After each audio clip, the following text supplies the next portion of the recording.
Welcome to Two-Day Rental, the only show mixing its thoughts like Nesquik and cold milk, poorly but with enthusiasm. I am Corey, he is Steve, and we are coming at you live on YouTube. And you can find us at youtube.com at Two-Day Rental. And if you didn't hear me, it's written at the bottom of the screen live. for the visual people. The Nesquik, though, the Nesquik was good growing up, but you had to stir it a certain amount of time to avoid the clumps. And I found the clumps, they would just ruin the whole experience.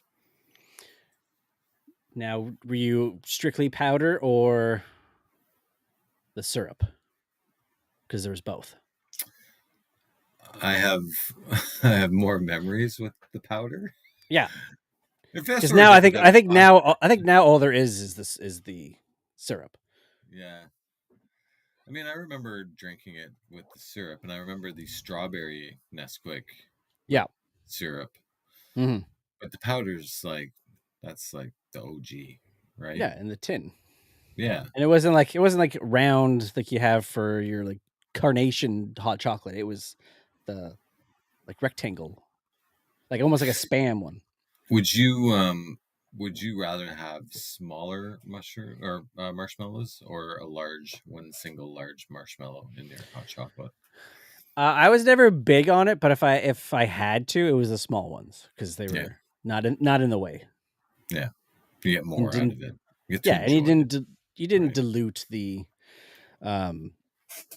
chocolate milk of it all in the hot chocolate. When was the last time you read the instructions for a Nesquik? Anything? Hot chocolate. It's been a minute, I'm assuming. Yeah. I would say not in my adulthood at all. Oh wow. Okay, let me fill you in on the amount of hot chocolate you get per serving as described on the tin. Okay. It's like 2 heaping tablespoons and then like 3/4 of a cup of water. And it's like I'm not a mathematician. Yeah. I'm no, goodwill hunting. But no, yeah. 3/4 of a cup hot water. It's not really that big of a hot chocolate. No. It's not enough to be like, oh yeah, that was satisfying. It's really more like, where is the rest of it? Yeah, no, I like the whole like discovering penicillin aspect of making a good hot chocolate, where you're trying to do the ratio of it with the size of mug that you have. Right. So if you have like the thinner one but it's longer or taller, I should say, or you have the one that's shorter but wider, and just playing God in that moment. Yeah, a little T&E, trial and error. Yeah, eyeball it, as the kids say. Eyeball it. Now, the flip side of that is in the office where I am now.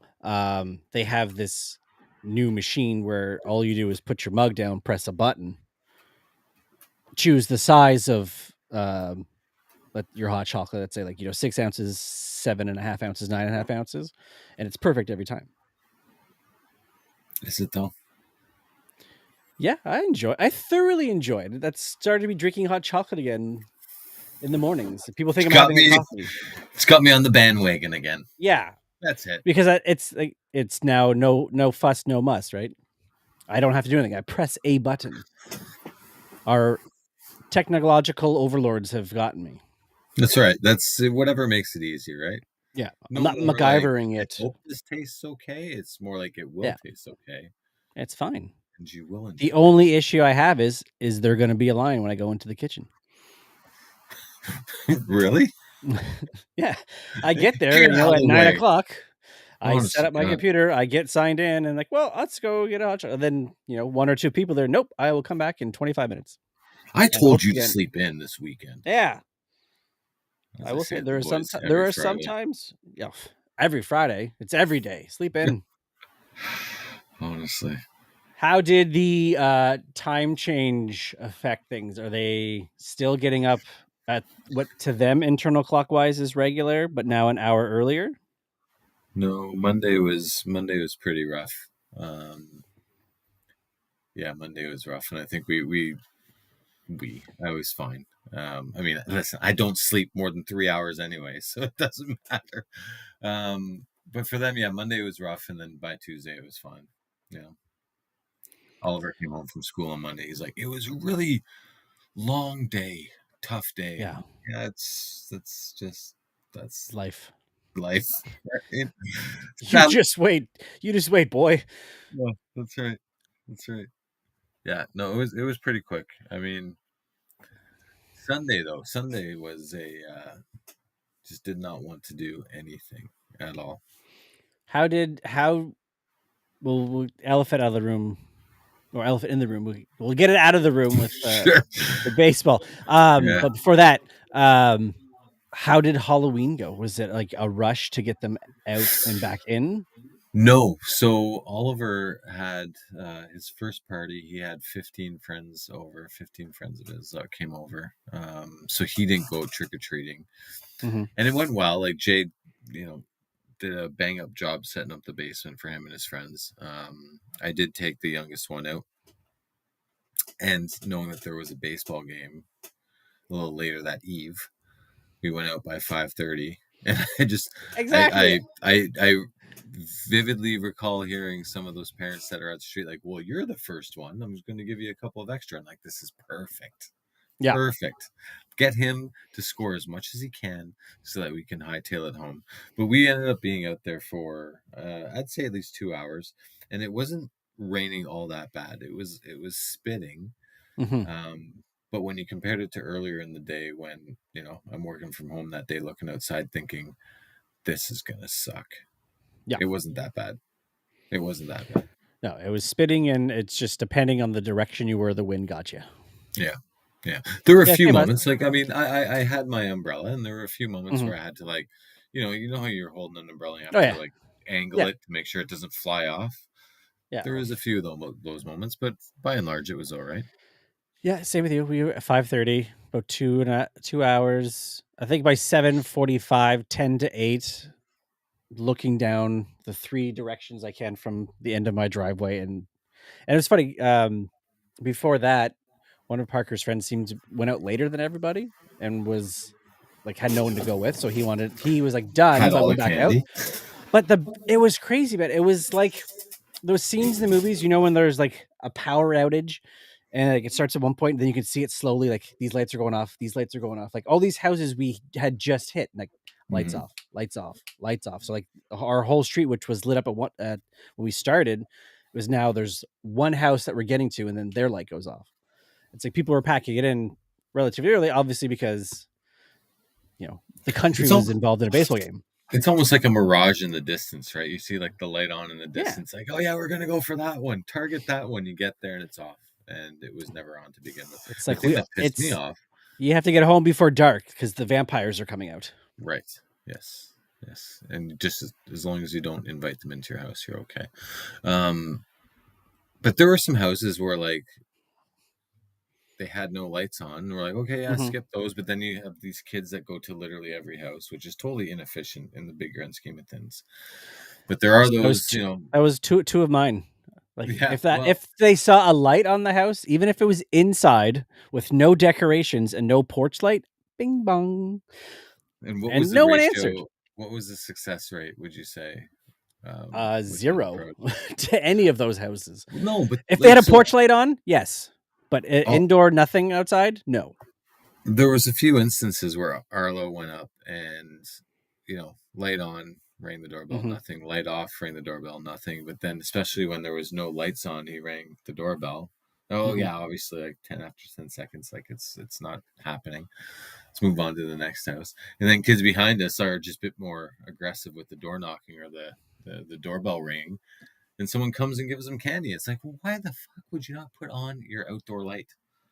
Like, just like if you have candy to give, Yeah, just do it. illumination a little bit, We you know? our kids went to a house and lights were on. You could see people walking around. They rang the doorbell. The guy answered. They said trick or treat, and he goes like you see him look to one side and look behind him. He goes, hold on a second." Closes the door, takes off. They wait for like 30 seconds or 45 seconds. He comes back out. Oh, we're not giving anything out today. Like, or this year or whatever it was. But I was just like, you're decorated. You had your lights on. Like, these kids are primed for candy. And it's, oh, no, actually, we didn't pick anything up. And I mean, have you not prepared for this conversation? I Like, guess. honestly, where have you been, sir, Yeah. in your own house? It's like, oh, it's Halloween. Oh, Right. I thought that We got to was give next candy out. Tuesday. Yeah. No, Silly no, me. it wasn't. All right. So Sunday, you're depressed. Yeah. It was tough. We had friends over on Saturday, and I mean, I'm not going to blame them in case they're listening, I would. but I've Yeah. never watched a baseball game with anyone, or a playoff baseball game with anyone other than myself or Oliver. And it was the first time ever that I watched it with other people, and they lost. That's not the reason why they lost, though. We had a great time. It was just tough to swallow. But part of it is like you're thinking to yourself, could it have been? Because I'm the same way. Like if I would be the one that if I wore like my colors to support the team and they lost, I'm not wearing it anymore. Yeah. If they lost again, obviously it didn't matter. But if they won, it's okay. Well, I can't. Because like I said, we were wearing our hats during was it the ALCS, and they were down. We stopped wearing the hats, and then next to know, on the World Series, we were just recording with the hats on anymore. So my good friend Justin came over, and I was like, "Here, wear a jersey," because he didn't bring a hat or a jersey, because he said that they lost on Friday wearing that hat, so he wasn't going to bring it. Fair enough. I'm that equally superstitious. Gave him a Stroman jersey. I feel like that might have been the first mistake, giving him a jersey that had the word Stroman on the back. Yeah, I mean, when Bo hit that home run, I was like, yeah, this is it. This is happening. Yeah, like it's 100% happening. And then it was just a death by 1,000 cuts. I'll ask you because I asked others. Go ahead. Bo's bat flip versus fuck, I just fucking had it Batista's? and I lost it. Batista's, yes. Which one is more iconic? It's yeah, Batista's. Bo's was amazing. Yeah, His it was he good. didn't give it like it was just like fuck you, this is done. But if they would it have held more weight if they would have won the game? Yes, 100%. Yeah. 100%. Yeah. Jose's fucking they won that game. It Okay, I became get it. light as a feather. Yeah. By the end of the game. Yeah. But the IKF play at third, where he had no secondary leadoff. So here's the thing: is that at Oliver's age, just starting to steal. Like this is the first year that he could lead off. Right? He could steal before, but not until the ball crossed home plate. Whereas now he can actually lead off. And we always teach the kids there's your primary lead off and then your secondary lead off, and then whatever that works out to be, never be closer to the bag than the basement. Right. And IKF was fucking like 2-3 feet closer to the bag than Max Muncy was. Had he let off, pardon me, by another like 2 feet, we'll even call it, he would have been safe. Oh, at home, yeah. At home, I thought he was. Well, yeah. I mean, it was that close. It was that close, and that was the frustrating thing. And even if he had just if he had slid head first as opposed to feet first, he would have been more extended, and that would have helped get him to the base quicker than what he did. But it made me wonder to think, like, was it just did they have the willies from the night before when Addison Barger got thrown out at second to end the game from being too aggressive on the base pads? Maybe. All that to say, the number one rule of baseball 101 when you're leading off is don't be closer to that base than the basement. Like, just don't. Yeah. Like, you don't. And anyway, yeah, that was a stinger. Yeah. Good run, though. I mean, great run. Yeah, because going into the playoffs, looked like the Yankees were going to, take the spot. The Blue Jays kept losing, and yeah. But you wins at first, and you catch lightning in a bottle for 30 days, where everything is just clicking, hitting, pitching, the bullpen, the defense. the bounces going your way and whatnot, where a lot of things need to go in your direction for you to have that opportunity. And are they in a position to do that again next year? Perhaps, but it's not guaranteed. Like they are in a very strong division, and they're in a division that has opponents that want to do equally, if not better than them. So yeah, and more money. We'll see, and more money. Yeah, but anyway, I'm not following baseball this week. I'm taking a week off, and then I will get back into it. But get back into it just in time for April. Yeah, free agency started yesterday, so once people start signing, then they'll pull me right back in. So yeah, when Bo signs elsewhere, you'll be all over it. I don't think he's gonna. I think they're gonna lock him up. You don't think people are gonna bet just throw the farm at him? No, I don't think Yankees or Red Sox. No, I think it's going to be, if not the Blue Jays, it'll be the Giants. You heard it here first. Jays or Giants? Jays or Giants. Gotta have the J in it.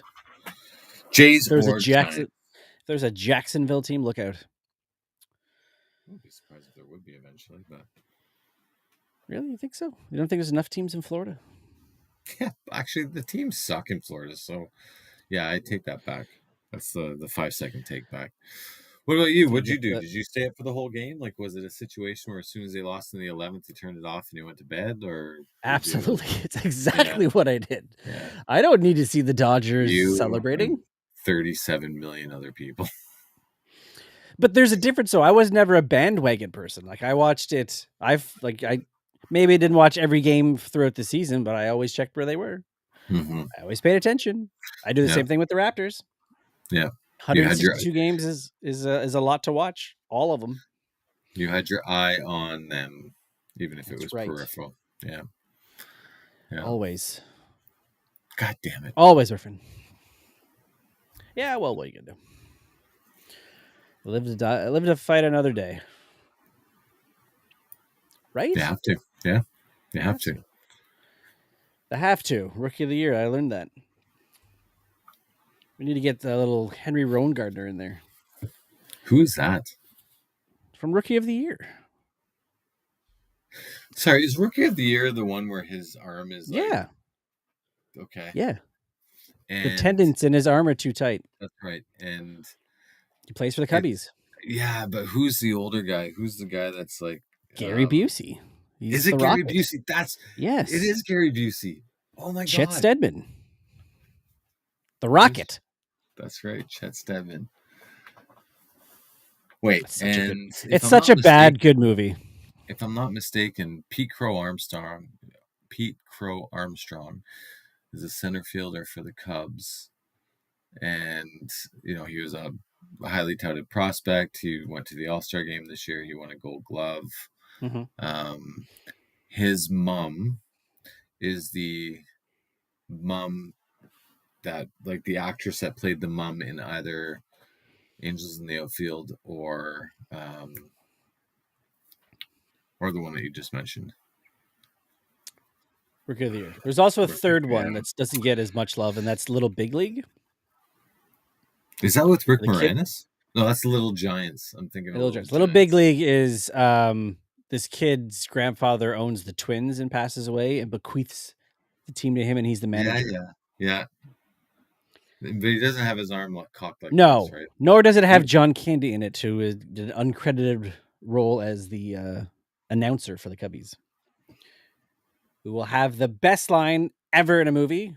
The Cubs extend their winning streak to their longest winning streak of the season. 2. It's the best line. I'm trying to find out what the name of that movie was, but we'll have to come back to it. Yes. Or while you're doing that, we want to do a nice plug for our good friend and occasional guest now of Vishel. He has his Movember campaign going on now that we are in November.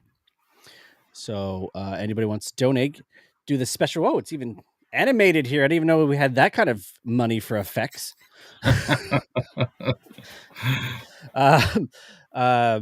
if you're watching this on a television, or again, we're on YouTube, or you have two phones, because some people, or have an iPad and a phone, scan the QR code, or you look up Michelle's on mobro.ca and donate if you can. And I think he's got a $500 target. He's see the animation, like, my goodness. That was pretty awesome. George Lucas, eat your heart out. I think it's a $500 target, but obviously every year he does this. When he hits his one target, he has a stretch goal, and help again if you can. Did he announce what his stretch goal is this year, or is? Not that I've seen. I mean, it is only November 7th, so it's right. I think he's more than halfway to his $500 target. So there you go. Pete Crow Armstrong's mother is the actress by the name of Ashley Crow, and she starred in Little Big League. So she was the mom in Little Big League, and also I wasn't right. I just threw out another option. And also was in the show Heroes. I don't remember that. I remember Heroes. Yeah, no, I remember Heroes, not her in Heroes. Oh, yeah, no. Speaking of Heroes, actually, I was thinking not too long ago about, I wonder what the rewatchability is of Heroes, and if Oliver would enjoy it, given that he's at that age where he can kind of understand higher plot points. If I know anything about Heroes, the rewatchability would be on season 1, and then never speak of the rest of the show ever again. Maybe season 2. If I remember the talking of it, I never watched again. That's just based purely on how quickly it got canceled. Well, I think it went 3 or 4 seasons, if I'm not mistaken. But yes, you're right. 100% rewatchability on season 1 is there, because there are a lot of questions that were not answered. But I think because of the questions that were not answered, that would lead you into season 2, having watched it. And then I just don't remember what happened at the end of season 2. But you're right. It was a very fast fall from grace with that TV show. And then you have things like the Arrowverse, where you could watch one show again, but then, like Arrow, but once you get to a certain point and they do their spin-offs and their connected episodes, you are kind of stuck. Because if you're not watching Supergirl, or you're not watching The Flash, or you're not watching Legends of Tomorrow, you can't really continue on, because you're going to get this half an episode, and then by the next episode of season 2 or season 3 of Arrow, it doesn't talk about the rest because that finished on another show. So you get hamstrung. You get hamstrung with the connected universe. That's the problem. Legends of Tomorrow, I think, and Supergirl, I think I watched maybe the first season of both of those, and then just I stuck mainly to Arrow and Flash, which was the right play at the time, because they were the 2 strongest properties of that Arrowverse. But I will watch season 1 of Flash like ad nauseum. It's so good. So good. Yeah, it really was. Season 2, I'll give you, it's not as good, but still strong. And season 2 of Arrow was, I think, just beyond brilliant with Deathstroke but the rest I watched purely out of commitment and loyalty to the other ones. So Heroes lasted 4 seasons. 4 seasons. And then I got rebooted too, right? Oh, yeah, you're right. It was like Heroes Reborn or something. I think that was a one and done season. Maybe like 2 episodes. Maybe. If anything. Maybe. What year did it premiere, Heroes? Take a gander. Oh, the original? Not the reboot? No. 04. Close. 06. 05. Not even. Yeah. My second guess was closer. 06. I think I'm gonna give it a shot with Oliver. I think, you think so? You know, until you want to save the cheerleader and you're going to save the world? Until I find out that it's on Paramount, and then it's like, oh, well, I guess I can't stream it, so never mind. The thought was there. It's tricky, though, because, like, if you were in this... in America with all their streaming services, you'd be able to like, who makes the show? Oh, it was on NBC, so that'll be on their service. But when you come to Canada, it could be it's whack-a-mole, right? You got to check each one to find out who has the rights to whatever. Nope, not on Prime. Nope, not on Netflix. Nope, not on Disney. For that week. Yeah. Right. I can't remember. I cannot remember now what show it was, but Pluto TV starting to do that. They had a show on there they kept showing commercials for, but it was only on for the month of October. A show was? Yeah. So again, if with fast networks, you can watch it 24 hours a day, 7 days a week. So you could watch a 6-season, 7-season show like in a week. You're good to go if you watch all the time. But yeah, 30 days and it was out. It's not on there anymore. Doesn't have a channel. Doesn't have. What's At least the what is the first TV show that you remember binging? For me, it was Lost. That's the first show that I remember. It was on DVD, but it was the first show that I vividly remember us like eyes burning at 2 a.m. Had to get through another episode. That's the first TV show that I remember us binging. So. Binging, like you went out of it, like so. I had to have like the disc. It's not something that where they used to do those like Labor Day TV show marathons. Just binging by the sense of you watching those TV shows or those episodes in succession, with whatever medium it was, whether it was DVD or streaming. Like, what was the first TV show that you remember where you just your eyes burning, like, oh, we got to sneak in another episode, get another one in. Oh, just one more. I think I'll say Love Boat. Well, let me tell you, the Golden Girls was a quick watch. Yeah, like again, is it something that I've seen before? You're making it too complicated. Just what was the first? Well, because like I remember when I bought the there's a sale, like a Black Friday sale. I bought the DVDs of Batman doesn't the count. Animated Series. Doesn't count. You bought it on Black Friday. It doesn't count. Okay. Then I would say so. It's not Batman the Animated Series, which I bought the discs for and watched them through. And having seen them all before, it would be I gave CSI a shot and I watched all 4 seasons before season 5 started that September. Is this the OG? William Peterson. Okay. Yeah. Okay. It was and that was you had not seen like these I had were not all seen them. First time watch, so there you go. Yeah, it was one of those things where to date myself with television, Spike TV, if you remember when Spike TV existed. 100%. Got the rights to that, so they did a marathon of the first 4 seasons. So I watched those, had not seen them before, and then when I was caught up, like the week after, CBS had season 5. And if I'm not mistaken, Spike TV, like CSI, was like the first major property that they had the rights to. Yeah, and they just latched everything. On to everything was CSI, right? It was CSI and then the WWF. We got it at 7. We got it at 8. Monday through and Sunday. Then now I do that with almost every show that I'm into. If I'm watching, example, Stranger Things final season on the 20th or 21st. I am on season 4 of my rewatch of all 4 seasons. Yeah, see, I wanted to start that, but baseball got in the way, and I've got 2 family members that are like, "Oh, we want to watch it really badly with you," and then they just don't. It's a good thing with that one. For cable, we come from terrestrial TV where there was 22 episodes a season. If we were a little bit younger, there would have been 25, 26 episodes a season. But now we live in a world where you're getting 8 to 10. So 8 episodes of under an hour is a really easy watch. And that's what they are for all the seasons, except for season 4. Most episodes are like an hour to an hour and a half. Okay, I've seen the first season of Stranger Things and really enjoyed it. Mm-hmm.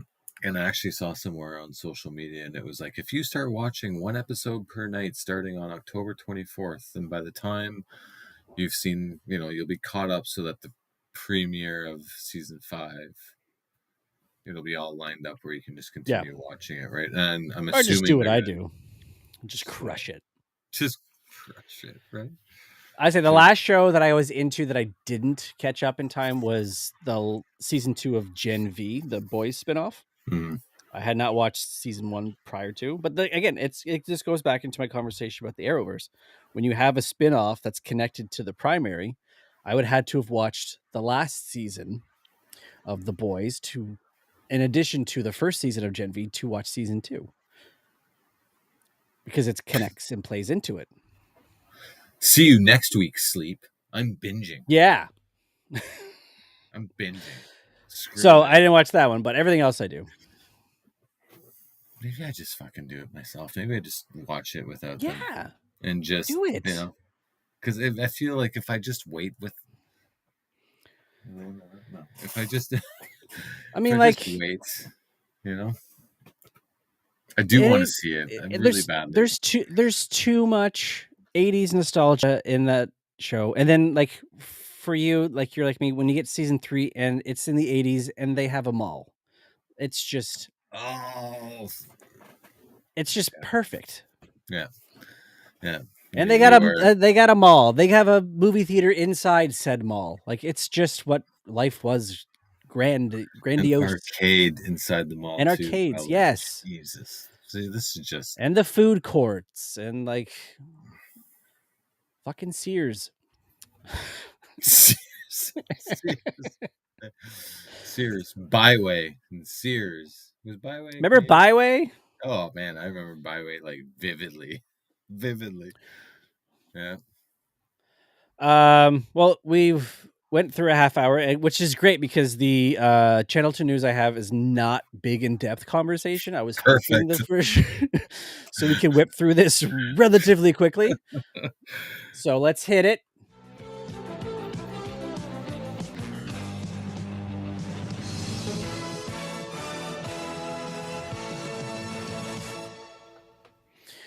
Oh, Steve, do you remember your Toy Hall of Fame picks? Yes. Seriously, do you really remember them? Do I remember my Toy Hall of Fame picks? The 2025 possible Toy Hall of Fame inductees picks that we did a few weeks ago. Because I have a follow-up. They have been announced. I do. So before we do the breaking news, like I don't have my any personal Hall of Fame, like what I collected. I do not have breaking news music. Well, let's just do the dramatic evil music here, just for the purposes of.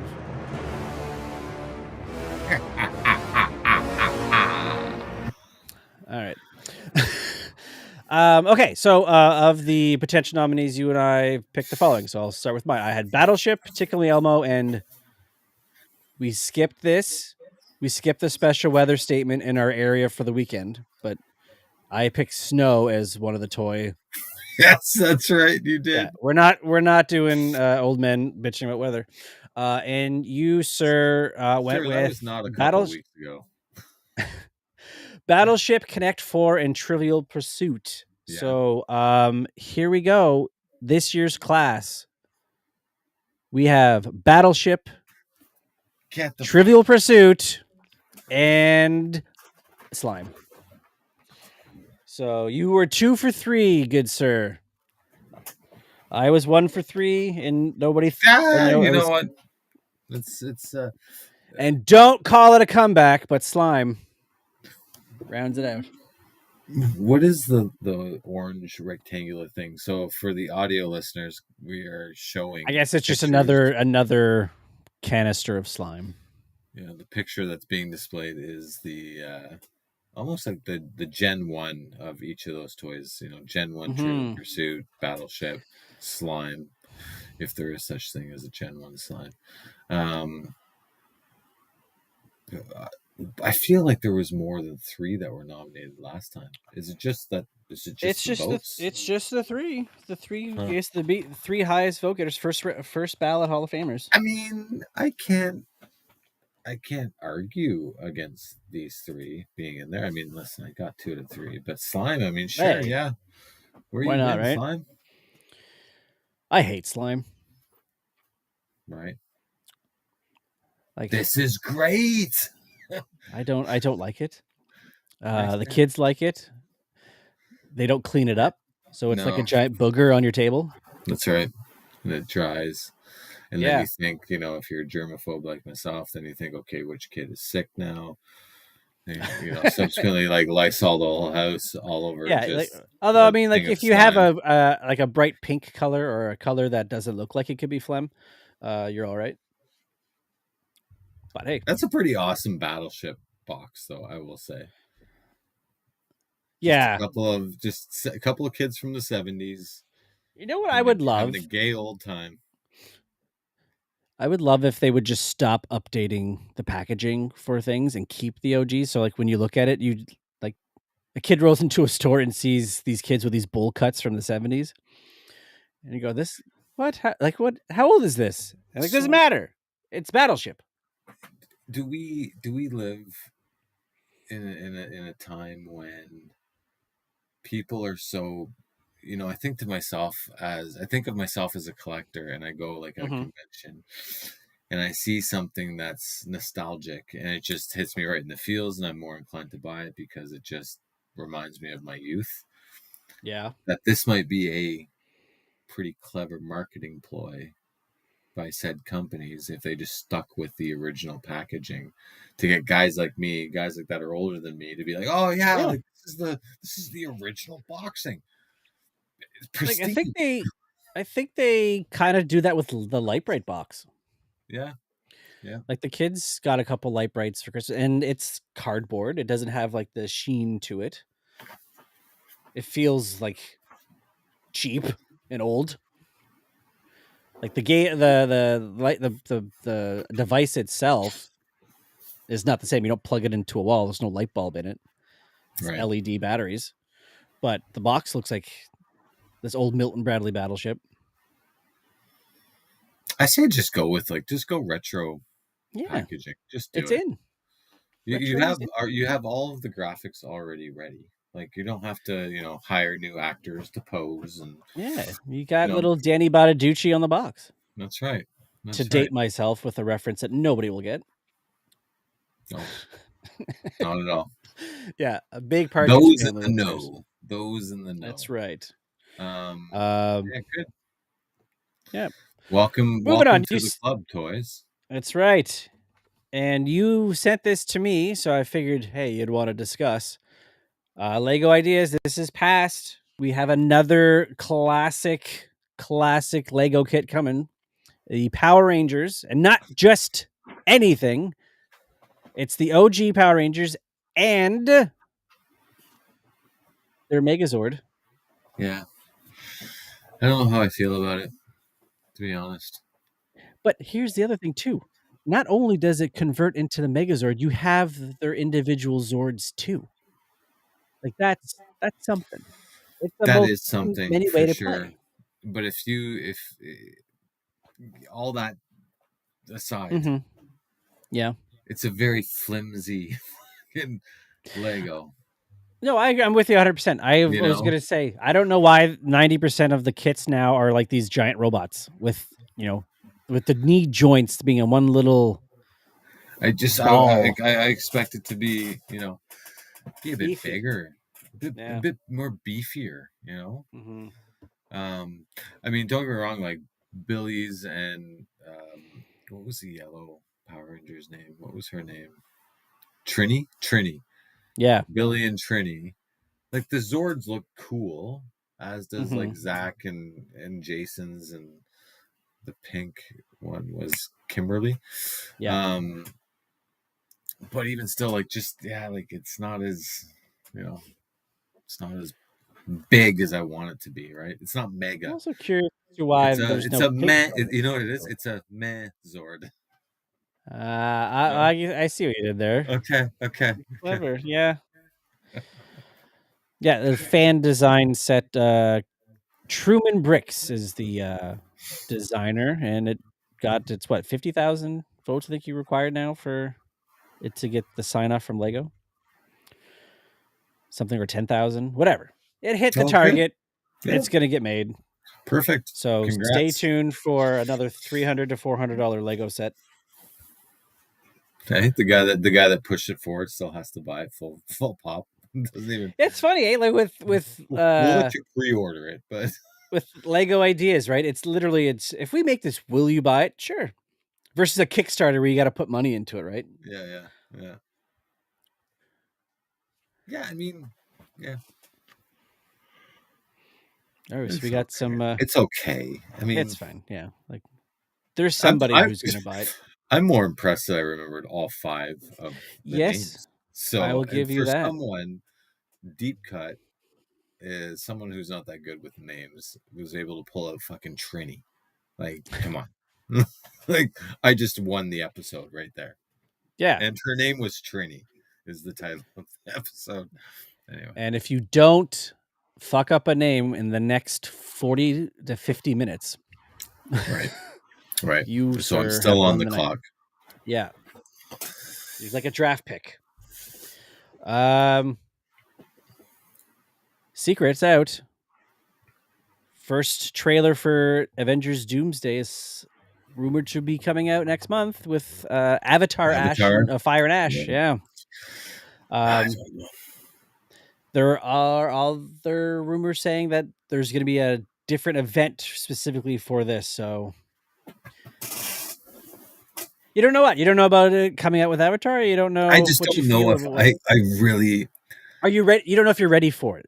I don't know if I want to watch the trailer, to be completely honest. And I say this every time, and I'm like a fucking book. Well, let me ask you: do you want to? It's like you don't want to watch a teaser trailer and then a trailer that has a story, so you're gonna pick one or the other, or you don't know if you want to watch this one at all. The thing is that I look at this as almost a reclamation project for Marvel, where they have no choice but to get it right.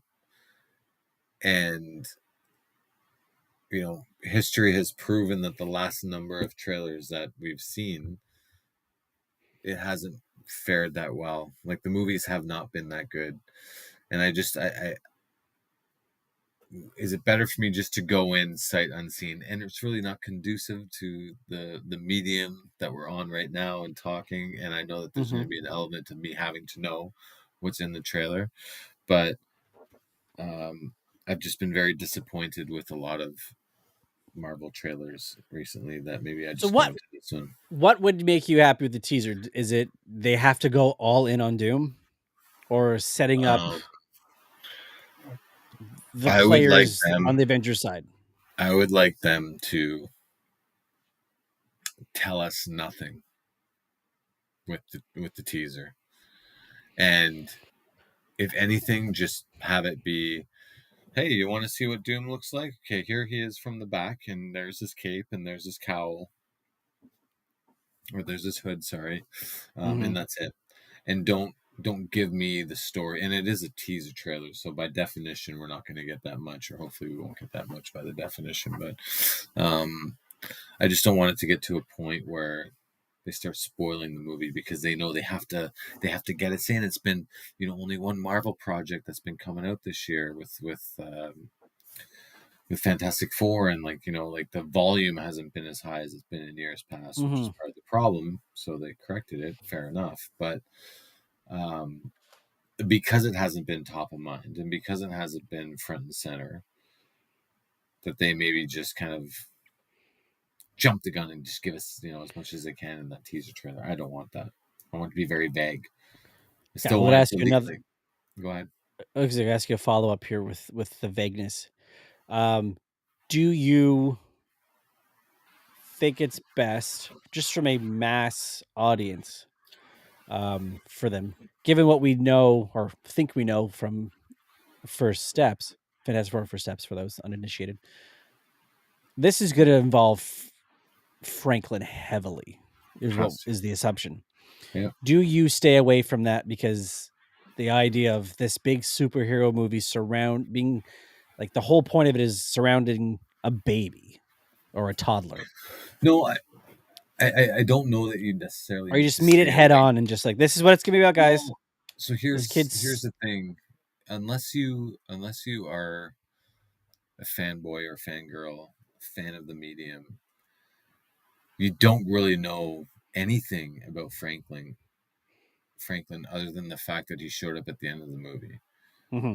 So that provides you the ability to include him in your trailer without giving too much away, where you can appease the fanboys and fangirls and fans of of Fantastic Four in the MCU, but then also leave it vague enough for Gen Pop to be intrigued. Like, oh yeah, there was that baby. What was that about? Why does he want a baby? Huh? What's that? Pervert. Yeah. Well, that's the thing with me. Like, I've always found stories involving children to be less entertaining. Like, it's all centered around a child. Unless it's Terminator 2 Judgment Day. Or as You got to take out John Connor. Ghostbusters A child. A child.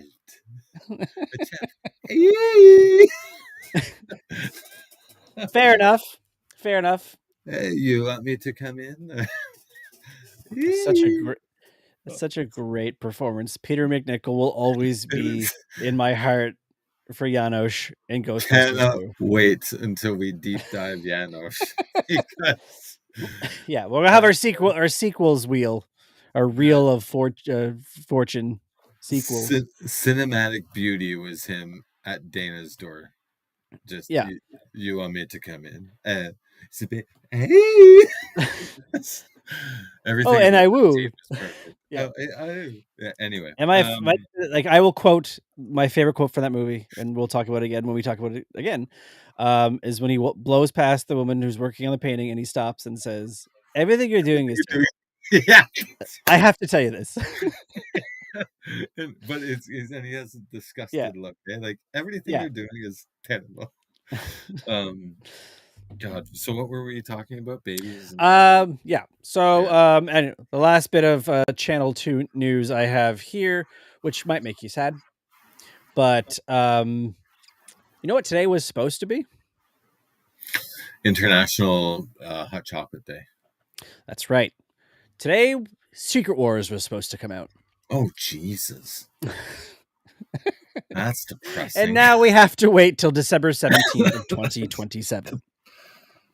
2027, so not even next year. Today was the day? That's right. Today was the day. The film was originally slated for today, but as part of a shift in the paradigm of Marvel's release strategy to scale back Jonathan Majors. Scale back quantities for quality, it has been moved. So, plus they said the scope of these two productions, Doomsday and Secret Wars, it needed its time you wanted it done right. So there you go. Oh, that's terrible. You know what? Actually, I saw today earlier as well was that the GTA 6 is being also delayed. Pushed out. Yes. Yeah, also delayed. And then I feel like that game may never come out. Cue the comments on social media and whatnot. It's like, well, hey, if you made me wait 10 years, what's another fucking 10 at this point, right? Did you know it has been 3 consoles between GTA 5? No. Yeah, it came out on the PS4. So PS6 is coming out in 2027. Oh my God, really? I just bought a PS5. Yeah. Okay. PS6, not backwards compatible. No. Everything is forward. It's like, oh shit. Yeah, it'll be no, because 4 came out on 3, and then what are we on? 6, yeah. GTA 5 came out on PS4, 5, and it's still alive. So do you think that's part of the reason why it's being delayed then? Because I don't know. Like, I get that it's a massive map. No, excuse me, I have a mistake. GTA 5 was on the PlayStation 3, the PlayStation 4, and the PlayStation 5. Okay. Yes, that's three console generations between. Kind of gross when you think about it. Yeah. I was gonna say, like, do you think they delayed the game because of the release of PS6, but I can't imagine that's the case. I think they delayed the game because we're in a world of let's announce a date before we're done. Yeah, but it seems like from the trailer and from like this, cinematographics or whatever you want to call it, of the cinematics. Cinematics, thank you. Like that they had quite a bit done, or at least I don't know. It's not going to be ready in time, so push it back. I would be surprised we're talking it gets moved again. Oh, this is terrible. But they're making billions off the last game, so they could afford to. Still, it's not billions. Oh, yeah, they are. They're making billions with a B. So the microtransactions and the GTA Online. People have moved past the story itself, and now are just living their best GTA lives. Living their best. That's right. Do my own thing. Yeah. I'm gonna do my own thing. Like that too, right? That had a movie release date. They pushed it back 2 years. That also is just 2027. Secret Wars. We could have been talking about Secret Wars, and it would have been such a different movie than it was going to be. What came out today? We wouldn't be here doing this. We'd be in the theater. I would love for them to, in 5-10 years from now, I would love a documentary, and a very candid documentary, for them to share with us. This is what the original plan was going to be for Secret Wars, like the original one. And obviously with all the things that happened, moving away from the multiverse and into a different phase, and like introducing Doomsday and Doctor Doom, etc. Like this is what it ended up being, as you know. I'd love to hear the story behind that, This is what we had planned. I don't know, my friend. No, you don't think that'll happen? No, I don't know. I don't know if they'll ever get that nitty-gritty in the behind the scenes. Be cool. Yeah, I'd like to know what the original Kang idea was. That's it. Right. We are like almost an hour in. We haven't even got to the main. Oh yeah, right. The movie. Right. So let's regroup after this commercial break. I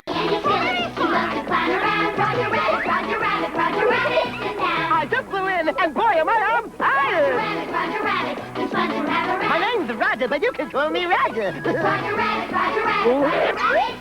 What do you know, Roger? I know it's raining cats and dogs. I just stepped on a poodle. Bye, Roger.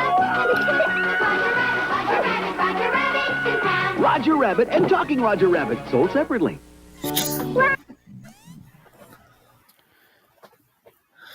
I didn't even watch it while it's hot before it gets kicked off. Watch it while it's hot. I remember that doll. My brother had that Roger Rabbit doll. Like I had a bunch of talking plushes, but it was not Roger. Yeah, so this is, as you know, previously viewed. And Who Framed Roger Rabbit? A classic from 1988. I'm sure everyone has seen it, but if not, here's just a little snippet. Say, boss, you always think this resembles the place? No, Sergeant. Disassembling the place won't be necessary. A rabbit, so I can come right to me. No Toon can resist the old shave and a haircut.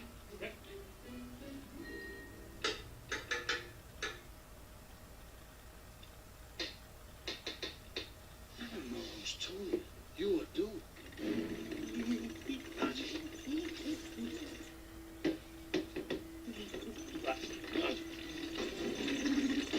Roger, no!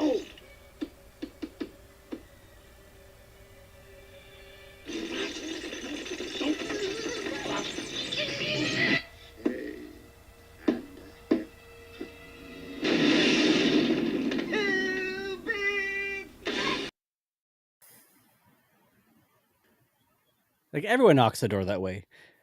I had no idea about the shave and a haircut 2 bits part. I just knocking rhythm. Dun dun dun dun dun dun. Yeah. Um. Roger Rabbit In a world where toons and humans share the screen, hard-boiled detective Eddie Valiant gets pulled into a murder mystery involving a frantic rabbit, a sultry cartoon femme fatale, and enough ink and insanity to flood Hollywood. It's Chinatown meets Looney Tunes with a lot more honking. Bob Hoskins, Eddie Valiant. Charles Fleischer as the voice of Roger Rabbit, as we've seen Judge Doom, played by Christopher Lloyd. Joan Cassidy as Dolores, Eddie's no nonsense girlfriend, and an uncredited Kathleen Turner as the voice of Jessica Rabbit. Yes, that's right. That's right. I kept on listening to the voice of Jessica Rabbit. And I was like, I know that voice. What is it? And I had to Google it. None other than Romancing the Stone, Kathleen Turner. That's amazing. That's right. So this movie was not the first to do this, but one that did it the biggest, I think, which is the combination of live action and animated characters sharing the screen. Because there was that famous Betty Boop Gene Kelly dance that the Family Guy spoofed a number of years ago. So again, not the first, but this is the first time, like, full feature length film that went all in on. And it even started the same way that movies used to start back in the day, which was you'd always have that cartoon intro leading into the movie. A little short, yeah. And it makes you wonder, like, kids back in, this came out in 1988, which, you know, you take a look at that year and the movies that came out that year, the competition that it was up against, and still the success that it had. Mm-hmm. A lot of kids going into that movie theater quite confused, thinking like, oh, this is a cartoon. Oh, now it's real life, or vice versa for the parents. I initially thought that, I don't know if this was necessarily made for kids. Or it is a neo-noir movie. Yeah. Like, for sure. Playing into like the 20s film noir films. But it's also funny too, to the point about the starting with the short, having the short play like you're watching a cartoon, but then through the course of the short, it's actually, you're not watching a short, you're watching a short being filmed. Yeah. And then changing the dynamic of, we're drawing a cartoon to, no, cartoon characters are real. This is filmed like an actual movie. Yeah. You know, like Roger blowing his line where he's supposed to see, you know, birds floating around his head when he got hit on the head. But he's, you know, it's stars, or it's like, you know, the Tweety birds. Yeah. Yeah, exactly. Yeah. Or like, even to that point when it makes that transition over to reality. Mm-hmm. And like the cheese that you saw in the fridge was drawn cheese, mm-hmm. as that short was being, you know, showed to us. Yeah. And then, you know, you kind of transition into like the hybrid world that they're in, where you could see that it was like the plastic, like it was a prop almost, right? Right. And that was pretty cool. I remember that being like, there's certain things that I remember about this movie when I was a kid. And it was, you know, Christopher Lloyd, Judge Doom, being frightened of him. I remember. Oh yeah, everybody thinking that, you know, Roger Rabbit was hilarious. But then I also remember it being very vivid and stark, which were those props that kind of helped merge both the cartoon world with the real world, you know.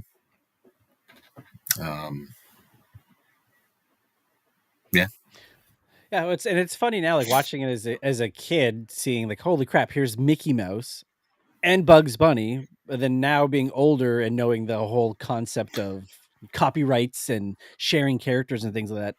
And then, like, literally to have that line where, you know, the guy's hiring Eddie Valiant to you know, take pictures, and Dumbo's outside. It's like, oh yeah, he's on loan this week from Disney. Like, just to have that kind of joke, and then like, oh, this film studio is lending actors out, but the actor is a cartoon character. That was the first and only time that Disney and Warner Brothers collaborated on a movie, because, you know, you saw it later on in the film with, you know, Mickey Mouse and Bugs Bunny going down. Mm-hmm. Should we give him the spare? And then we saw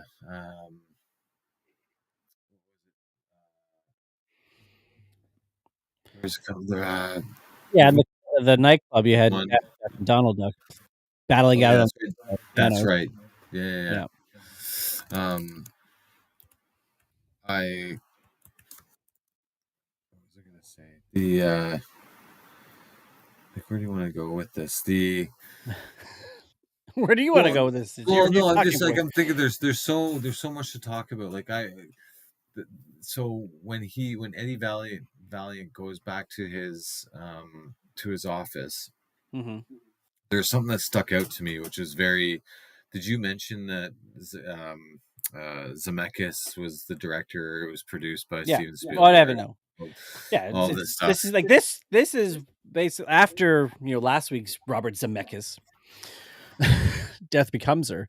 But this is really what's become at this point. Bob Zemeckis' wheelhouse is the technical aspect of everything, right?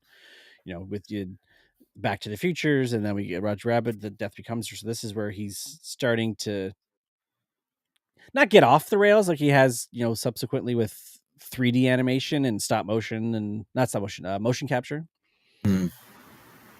Like there are a few things Polar though Express that and we'll kind of talk about as we go through the movie.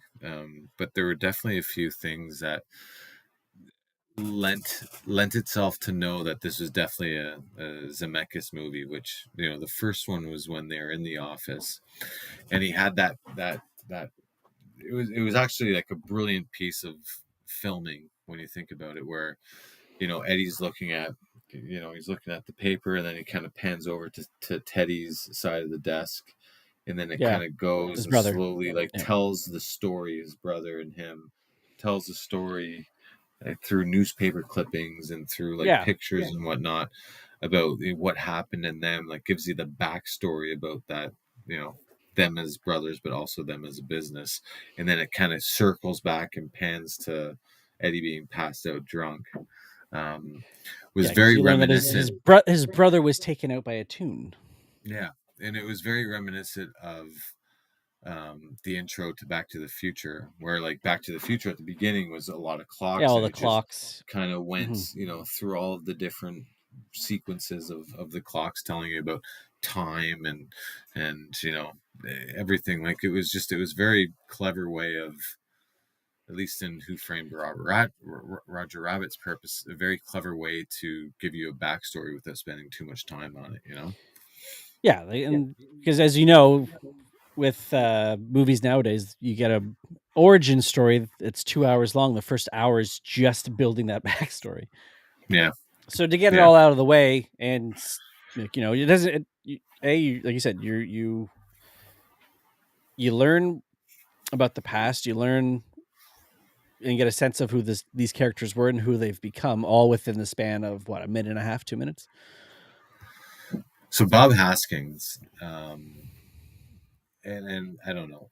I would hope that he was given the credit that was due, because it was a tour de force. If you really think about what he had to go through to film this movie, where a lot of it was he is dealing with almost a Toon in every scene that he's in, and it's very, it's far and few between the scenes that he's filming where he's with another human being, and it's actually just a Toon that he's filming with. So the fact that he has to know where to look and the movement to make and everything like that, the expression that he has to portray. Because even scenes where you're not going to see Roger per se, when he's when they're handcuffed and the weasels show up and he's pretending to wash his laundry in the sink.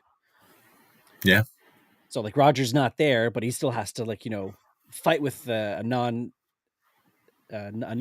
character that is there. Then he shoots out of the water and he's got to push him out. So very much miming what he's doing. Or if Roger's under a blanket or in something, it's puppetry that's making that stuff move. And I heard too that it fucked with Bob Hoskins even after the filming had wrapped on this movie, because he had spent so much time with himself and just getting into his own mind who he was envisioning for the scene that it was, whether it was Roger or whatever Toon it was, that when the movie was done, he was envisioning Toons in his mind. It was kind of mentally messing with him. Some other actors that were considered for the role, I don't know if you have this in your facts for later, but I'll mention it now. Harrison Ford Bill Murray, Eddie Murphy, Robin Williams, Robert Redford, and Jack Nicholson. So Harrison Ford was an early favorite, but was considered too expensive. Bill Murray was the original choice for Zemeckis and Spielberg, but they couldn't contact him in time, and ultimately moved on to the next person. Well, he's which notorious apparently, for that. which apparently really upset him. As I said, Eddie Murphy, Robin Williams, like there was a lot of good at the time A-list actors that were considered for the role, but it was really an unassuming Bob Haskins that came in and stole it and made it his own. Really, when you think Yeah, I about don't think it would work with anybody else because they're No, like it. You had to play it straight, and with the exception of Harrison Ford, which I think not only would he have not have played it straight, he would have, like, giving his track record, probably played it not giving a fuck. yeah, Whereas or everybody the else other is end of the spectrum where they're too funny, right? Like, yeah. Yeah. Like to have a British actor, a trained actor, like it's like Michael Caine in A Muppet Christmas Carol. Like that dude came fucking ready to work. Yeah. Like he played that role like it was a fucking car crash. Like he was this just He's ready to serious go. that played it like a heart attack. And Yeah. that's what Bob Hoskins did here. He went in there and played it like a 1920s detective who's drunk, who's dealing with loss, dealing with trying to get through his grief of losing his brother, and still kind of trying to do his job at the same time. He hates Toons. Even at the beginning, like Bob Haskins, he would like Eddie Valiant would be like rubbing every time he looked at a drink, he'd be rubbing his like lips, like, oh, I've gotta, like there was just those little subtle moments, right? The only other person that was considered for the role that I thought might be funny if he was actually given it was Wallace Shawn. So from you imagine Princess Wallace Bride. Shawn? Inconceivable, but that would have worked in a Toontown world, right? Inconceivable. Yeah. It would have worked. It totally would have worked. That is quite the range of actors to end with Wallace Shawn. Not that I don't like Wallace Shawn. Wallace Shawn's great. No, I think they landed on the right one for sure. As I said, like a lot of similarities to Back to the Future. Talked about like the intro, or at least the explanation of the family, but then there was also, I'm pretty sure it was the same tunnel that they drove out of, where like Judge Doom tipped over the dip and like screwed up with the taxi or whatnot. Like that's I'm pretty probably sure just that was somewhere in LA. And then even with I don't know if it was when Judge Doom's scheme was exposed or whatever, but he was like talking as far as the eye can see, like even almost like word for word phrases that he had used as Doc, right? It's Christopher Lloyd, in both those movies. It is. But let me ask you, like, how much did it fuck with you, even as a kid, maybe now even too, but when you first see the dip and then you first see the shoe dropped into we're watching it. You were watching somebody be murdered in front of your eyes. Just cold-blooded too. Like, and they don't cut away. It's a cartoon character, but for us, like, who are now to believe that what we watch on TV is actually real life. These cartoon characters live and breathe outside the screen, and this shoe is dipped in this dip, and just honestly, melt away. All the shoe did was maybe bump into his leg at most, right? Like, oh, sorry, I'm sorry, did I hit you? Oh, I'm dead. Yeah, and he's like screaming as he's in there too, right? Little squeaking shoe. The dip, goddamn acetone. Acetone, benzene, and turpentine. Then an actual, what's what they would actually use to get to clean an animation cell. It is clever. So it is an actual, right? And we're like, what the hell is this? This is kills. It's like, it's what we use to clean off the cell to reuse it. But we wouldn't know that we're kids. Judge Doom also, joining the likes of Lex Luthor, and multiple Lex Luthors as a bald villain that has real estate plans as part of his Yeah, it's true. scheme, right? Isn't it funny? Like this movie we watch as a kids. Again, yeah, he's clearing out, tenants of a town to build a fucking freeway. Freeway. What's a freeway? What's a freeway? You could just and their whole thing is you could just take the train. So the streetcar. I guess you don't need a freeway. Who's driving cars? You just hop on the L. You wouldn't know what a freeway would be though in 1947, no, why would we? Would you? No. Yeah. What's a freeway? Yeah. Yeah, it was a good movie. The only thing I was thinking about was Dolores, his girlfriend, and I couldn't put a finger on it, and I forgot to check it. Like, where have I seen that actress from before? And I know, she's been in, she's one of those, like Marie Eleanor Trainer, like one of those ones that just randomly pops up in 80s movies that is not an A-lister, but just has roles, Mm-hmm. I couldn't put a finger on it. Even just like the hilarity that Roger would have throughout the movie when Eddie's telling Dolores, go check probate, and then he's like, oh, my Uncle Thumper had a problem with probate. Yeah. Just said stick a finger and drink some water. As a kid, not prostate, probate. Yeah. And as a kid, you're like, I definitely didn't catch that as a kid, but then as an adult watching it, I was like, that's pretty good, pretty quick, eh? Oh, my Uncle Thumper had a problem with his probate. And even good. Like this, and it still has, again, as we're seeing it now, it's not just a kid's movie, or in some instances maybe not even appropriate for kids, but still the little gags of the Eddie trying to saw off the handcuffs when he's attached to Roger, and the tables he's using is all wobbly, so Roger slips his hand out of the cuff and is holding it for him so he can continue to saw, and he's just like, thanks, yeah, no problem. And then when he catches that you can take your hand out, he throws his hand right back in. There was surprisingly no CGI used for this movie. It was all 100% like old school. Yeah, all practical effects, obviously, except for the cartoons, guys.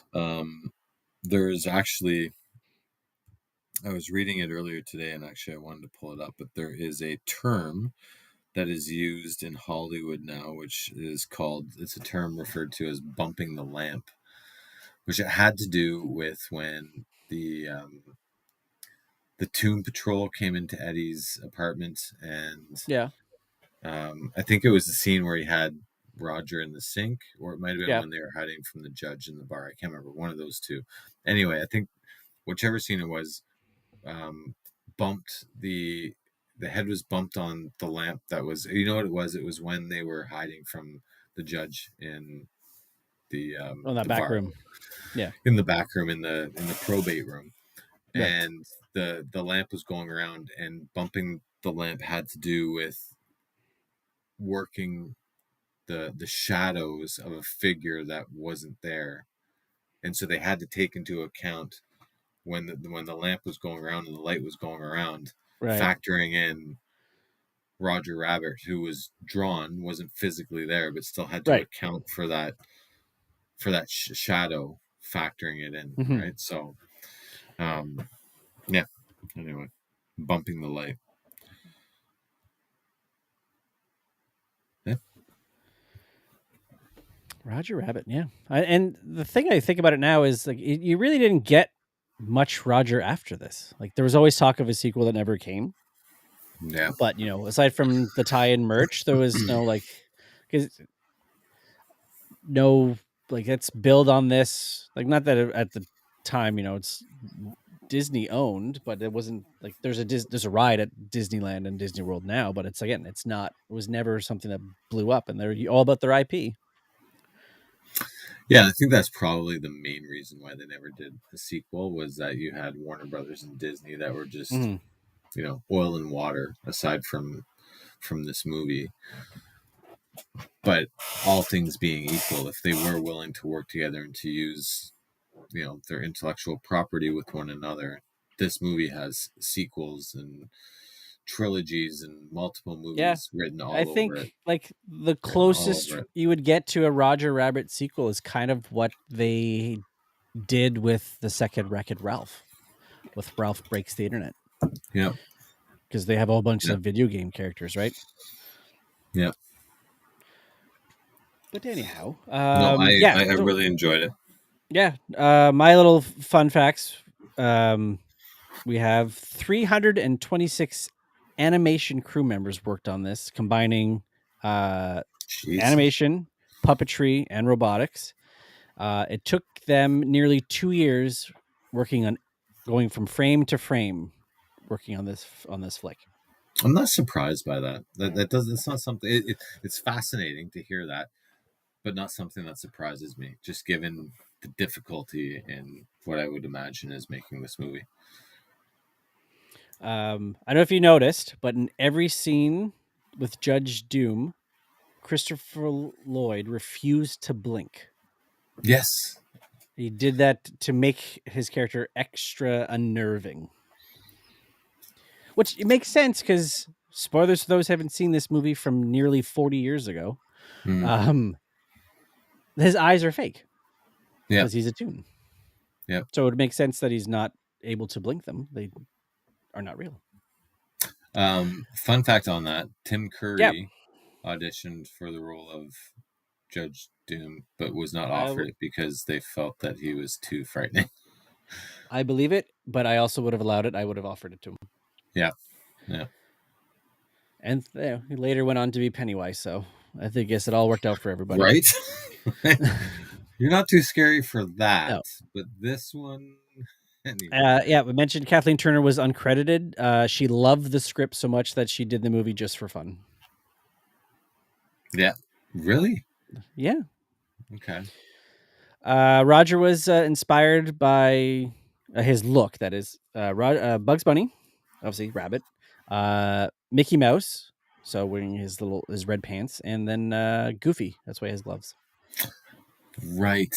Okay. And I was watching the movie with the boys this morning, and Arlo, I don't know if it's factual or not, but I'm gonna go with it because he told it to me. He's like, "Do you know why all of the cartoons have white gloves and not hands?" And I said, "No, why, buddy?" He said, "Because back in the day, it was a lot easier to draw white gloves than it was to draw fingers." I was like, you know what? I'm gonna go with that. Makes because you can exaggerate gloves better than fingers. Right? You have to be like the bones and the knuckles and stuff. Go with that, kid. I'm gonna go. Yeah, I believe it. That seems smart. Yeah, I can totally see that. The pants, the gloves, the droopy ears. Yeah, we already mentioned the dip, but this was one of the most expensive films of the 1980s. Sorry, costing nearly $70 million at the time. But then it was a huge box office hit, and again, all-time classic. $238 million worldwide, based off. So you figure even if you double your budget on marketing, you still make money. Yeah. The Toon nightclub scene took nearly 6 months to animate for 5 minutes of film. Really? Well, all those tunes in there, man. Oh yeah, I guess so. It was like Roger and Daffy and Betty Boop was in there too. You mentioned Eddie Murphy. Yeah, he said he turned it down and later called it one of his biggest career regrets. Yeah. Betty Boop. 88, he would have been coming off of Beverly Hills Cop would have been done. 48 Hours would have been done. Yeah, Beverly Hills Cop was 84. Trading Places, I think, would have been done too. So he was in 84. big demand. That was yeah, early so 80s. He must have just thought, "Hey, I'm too big for this." 100%. Golden Child. Because would probably been even though you're top billing, Roger Rabbit's in the title. This isn't a movie about you. Yeah. And the last thing I have here is that the animators deliberately animated Jessica Rabbit's hair to move in the opposite direction of her body to heighten the surreal, dreamlike allure. Yes, I did hear that, where it was up instead of down. It was up first, down second. Yeah. To give that allure. Yes, 100%. Yes, I heard that. The only other thing that you did not mention that I would like to mention was Sure. Betty Boop, voiced by Betty Boop. none other than Aunt Bethany from Christmas Vacation. Oh, yes. So put that in your pipe and smoke it. No, it was good. It was a great movie. I would give this. We're gonna do ratings. Yeah, that's fucking 7 day, dude. I watch this all the time. I've already seen, if it wasn't for this episode, I've already watched it earlier this year when we were at Disney. Yeah, I 7 day for sure. I would have absolutely no problem. And for me, the last time I've seen this movie, it had to have been at least 10 years, 10, maybe 15 years since I last saw this movie. But as soon as it was on playing, a lot of the lines came back right? to me. A lot of the jokes, the jokes that I understood came back to me. There were some that I didn't understand, like the probate. Completely forgot about that, but had me in stitches when I was watching it. 7 day through and through, 100%. It makes me kind of feel sad a bit too, like Roger was a great character that it almost feels like he got shafted a little bit, where he could have been more than what he ended up being, I guess. Right? Aside from the tie-ins for the merch, the books, they had McDonald's toys. I think a video game, but other than that, I don't recall much. They had a video game. That's right. That's right. I had a video game. Yes. Yeah. What did the boys think? All of Arlo loved it. Absolutely loved it. I was watching it with him, and he was glued to the television. Nice. Some of the jokes, though, like he obviously went over his head, which is fine. I think that's the beauty of a movie like this, is that it appeals to both generations, right? He enjoyed it. Definitely. Now, we are in November. We missed last week, so we'll have a shortened window, I think, for views. I do have a special wheel, the one I like to call, we'll see how long this takes to load while I say it. It is the Brovember wheel. Nice. So the thing about the Brovember wheel is that I have selected some bros that you may know. Yes, of the two best the Farrelly brothers. Two of the best directors. So these are comedies, obviously, because the Farrelly brothers. Yeah. Sorry for the mic bump there. So we got Dumb and Dumber, Me, Myself, and Irene, Kingpin, which I thought was funny when you mentioned you went bowling today. Stuck on You, a movie about brothers, and There's Something About Mary. So let's say we'll be not watching these with the kids. So, but let's give it a spin and see what the next look is. Any one of these movies, I could jump right into that podcast right now. So we'll start off with the lesser known Farrelly Brothers movie. Okay. Stuck on You. All right. Stuck on You. Stuck on You. That's right. Dumb and Dumber, best comedy of all time. Second best comedy of all time, Spaceballs. And then third best comedy of all time is Something About Mary.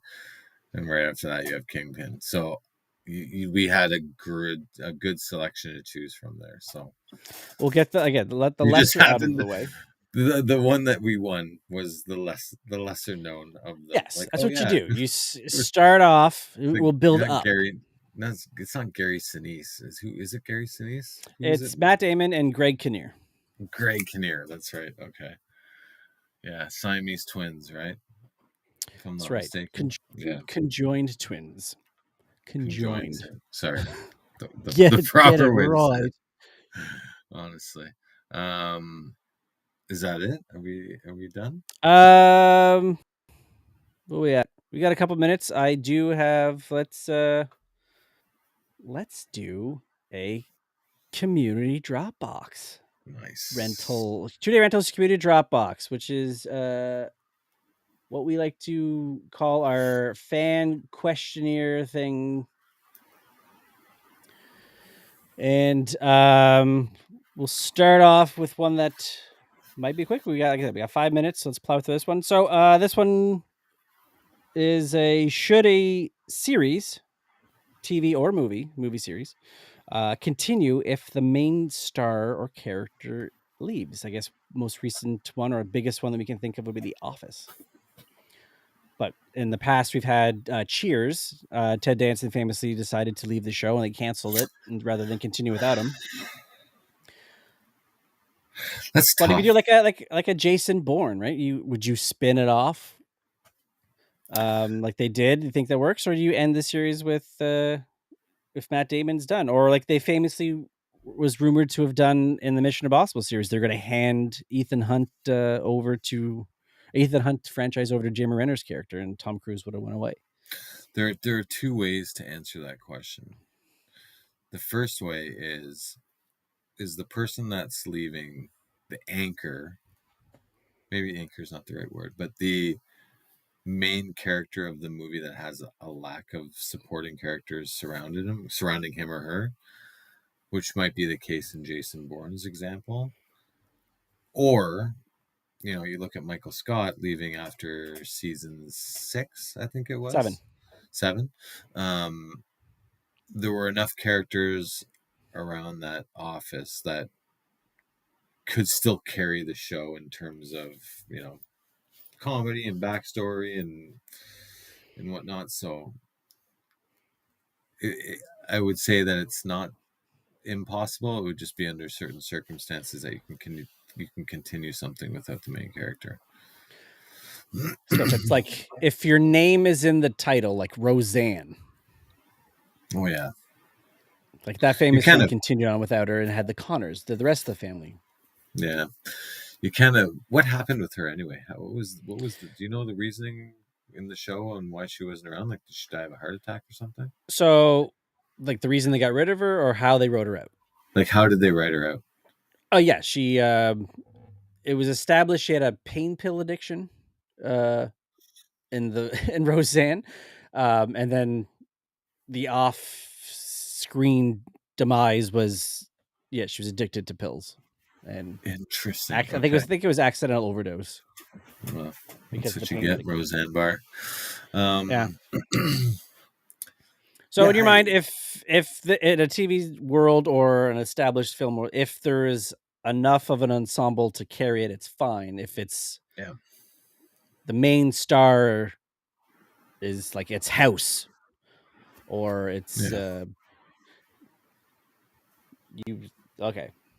Yeah, I can see like that. Jason Bourne. I think it also, like you looked at The Office and like Jim and Pam and Stanley and Oscar and Kevin, and you quite literally had close to a dozen other characters that can still be themselves, be the characters that they are.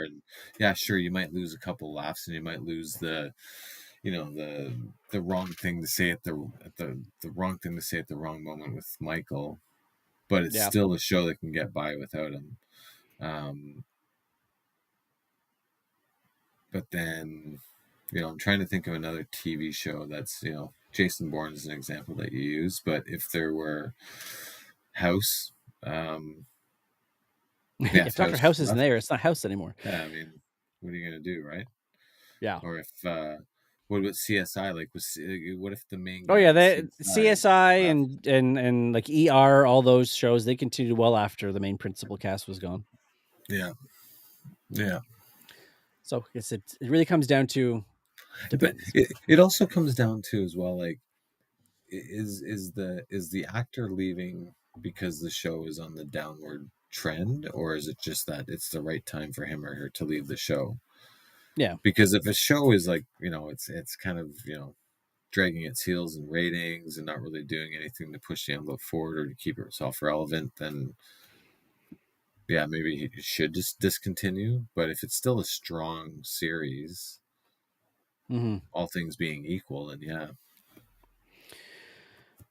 All right. So that's the community Dropbox this week.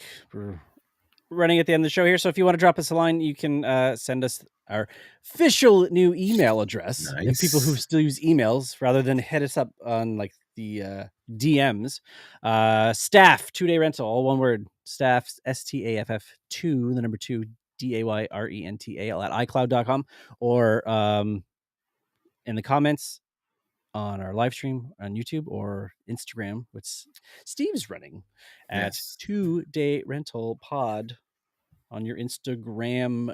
That is it for me.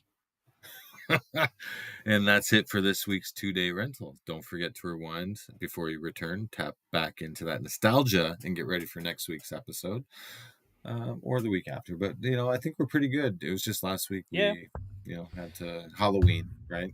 Halloween, yes, not Blue Jays baseball. That's it. No, that's it.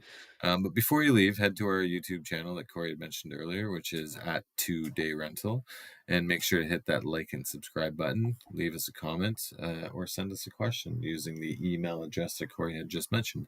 All that being said, we will see you at the counter next week, and you make sure, find folks that you watch out for those late fees, because they'll get you. Get you every time. And credits.